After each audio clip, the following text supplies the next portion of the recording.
पितृदोष अपने कर्मों के कारण ना होकर के माता पिता या पूर्वजों के कर्मों के कारण होते हैं।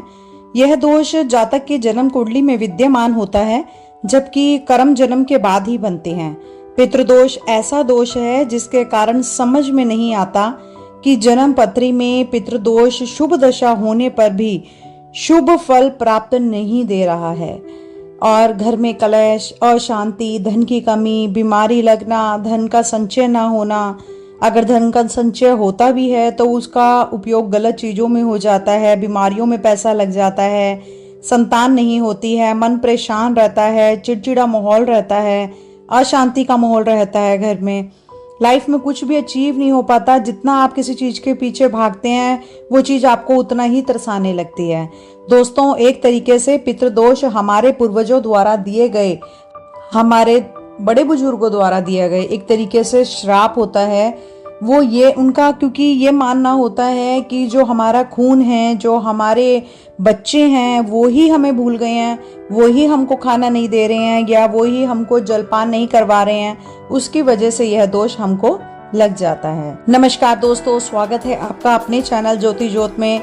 दोस्तों, आज चर्चा का विषय जो है वो यही है कि पितृदोष क्या है, इसके क्या लक्षण हैं और क्या इसके उपाय हैं, क्या करने से हम इन चीजों से निजात पा सकते हैं। और सबसे बड़ी चीज कि पितृ पूजा के लिए हमें कुछ ऐसे जरूरी निर्देश हैं जिनका पालन पूजा करते हुए हमें करना चाहिए। दोस्तों, हमारे पूर्वज मरणोपरांत पितृ की संज्ञा प्राप्त कर लेते हैं। पितृ हमारे और देवता के बीच की कड़ी है। अगर वे प्रसन्न होते हैं तो जातक सुखी जीवन व्यतीत करता है। अगर किसी कारण से ये अप्रसन्न हो जाते हैं तो मनुष्य को कष्ट झेलने पड़ते हैं। पितृ या तो मोक्ष को प्राप्त करते हैं या पृथ्वी लोक पर पुनः जन्म लेते हैं। यदि परिवार के सभी पितरों का पुनर्जन्म या मोक्ष हो गया हो तो कुछ समय के लिए परिवार के कोई पितृ नहीं होते हैं। अतः परिजनों को चाहिए कि जब तक वे पृथ्वी लोक में हैं तब तक उनका तर्पण आदि या उनकी सेवा भाव उनके लिए रखें। पितृदोष अपने कर्मों के कारण ना होकर के माता पिता या पूर्वजों के कर्मों के कारण ही होते हैं। यह दोष जातक के जन्म कुंडली में विद्यमान होता है, जबकि कर्म जन्म के बाद ही बनते हैं। पितृदोष ऐसा दोष है जिसके कारण समझ में नहीं आता कि जन्म कुंडली में शुभ दशा के योग होने पर भी जातक को शुभ फल प्राप्त नहीं हो पा रहे हैं। तो दोस्तों, जब भी किसी भी प्रकार की समस्या बार बार आती है, वही कोई कारण नजर नहीं आता, तो हमें पितृदोष की शांति करवानी चाहिए। दोस्तों, चलिए जान लेते हैं इसके क्या लक्षण हैं जिससे हमें पता चल सके कि हमें पितृदोष है। परिवार में आकस्मिक किसी की निधन या दुर्घटना हो जाना, बीमार हो जाना या लंबे समय तक बीमारी का चलते जाना, परिवार में विकलांग या अनचाहे बच्चे का जन्म होना और इसी के साथ साथ बच्चों द्वारा असमान या प्रताड़ना का व्यवहार करना, गर्भधारण ना हो पाना, परिवार में किसी सदस्य का विवाह ना होना, बुरी आदतों की लत लग जाना, परिवार में किसी बात को लेकर झगड़ा बार बार होना, अशांति का माहौल रहना, कोई काम ना बनना, धन का संचय गलत चीजों में होना, ये सभी अगर हम नोट करते हैं तो ये चीजें अगर हमारी जिंदगी में हो रही हैं तो दोस्तों, हम पितृदोष से ग्रस्त हैं और हम पितृदोष से इस टाइम निकल रहे हैं। तो बात ये आ जाती है दोस्तों, अगर यह सभी लक्षण हमें दिख रहे हैं तो इसके क्या उपाय हैं, हमें क्या ऐसा करना चाहिए जिनसे हमें इससे निजात पाई जा सके। दोस्तों, श्राद्ध पक्ष में तर्पण और पिंडदान इसका अवश्य करना चाहिए। ब्राह्मणों को भोजन कराना चाहिए उसके पश्चात। और अगर मृत्यु तिथि नहीं मालूम है तो श्राद्ध पक्ष की अमावस्या के दिन तर्पण जरूर करें।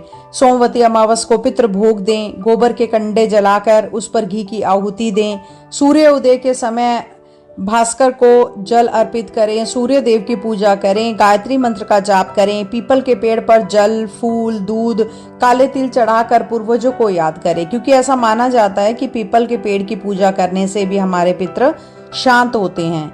और गाय को गुड़ खिलाएं, नारायण बलि पूजा या पितृ गायत्री का अनुष्ठान कराएं, पीपल का पौधा लगाकर पूर्वजों के मोक्ष की कामना करें, अमावस के दिन गरीबों को दान दें और घर में किसी को भी भूखा ना जाने दें।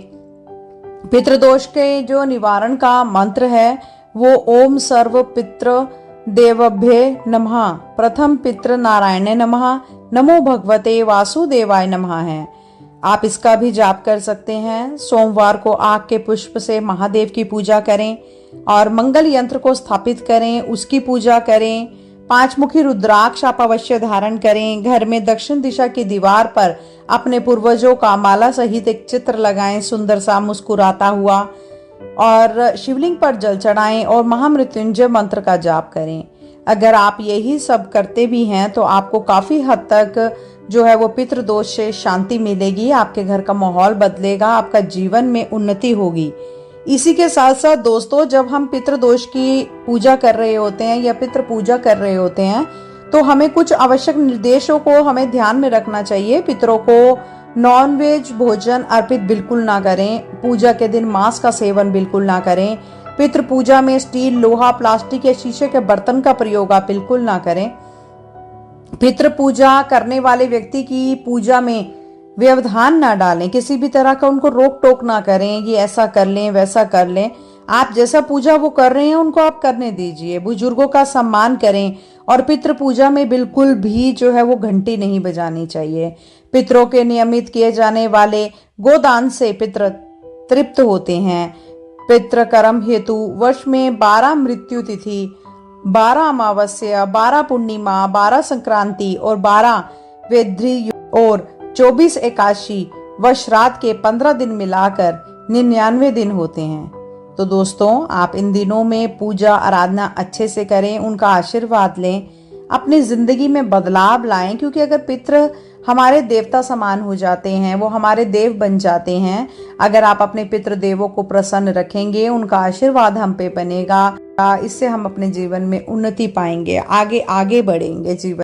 दोस्तों, अगर मेरे द्वारा बताई यह जानकारी आपके लिए उपयोगी हो तो कृपया करके आप मेरे चैनल को लाइक करें, सब्सक्राइब करें, और वीडियो अच्छी लगी हो तो आगे अपने परिवार में, अपने मित्रों के संग इसको शेयर अवश्य करें।